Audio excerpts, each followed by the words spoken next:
Kotlin for loop. So here we are going to discuss about how to write the for loop in Kotlin. In Kotlin, for loop is used to iterate through ranges, arrays and maps and so on. Anything that provides an iterator. So iteration means looping. So the syntax of for loop in Kotlin will be something like this. So that is a for item in collection and then body of the loop here. So sample code is something like this: for I in 1 ... 5, that means I will be ranging from 1 to 5 increasing by 1 each time, and then print ln I. So in this way the for loop will be written in Kotlin. So now let us go for one practical example for the demonstration that how these for loops are getting executed in Kotlin. In this program, we shall show you that how for loop can be used in Kotlin. So here we are printing this line here. So output will be obtained for this line to get printed. Now here I is ranging from 1 ... 5. As here we didn't mention the increment factor, so the by default increment factor will be 1 here. So now let me execute my code and show you that it will produce output that is 1, 2, 3, 4, 5 in this way. So this is the output whatever we have obtained from this for loop. Next, there is a line break, so that's why the next line will start from the fresh next row. So it will get printed and it has got printed accordingly. Here we are printing I in 5 ... 1.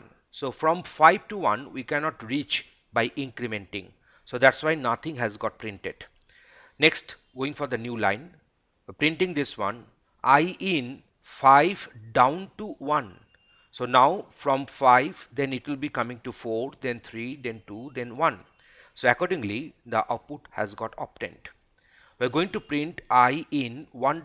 5 step 2. So now this value of I will be ranging from 1, next value will be 3, next value will be 5 and next value will be 7, and then it will come out from the loop. So it will print 1, 3, 5.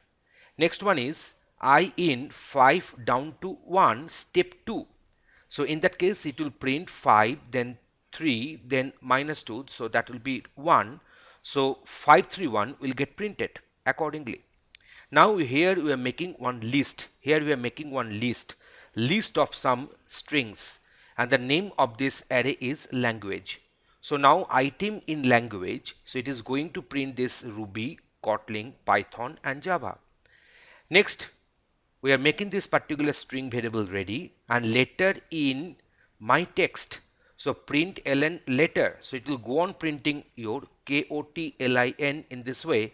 As we have used this one as print ln, so they are getting printed in the separate rows.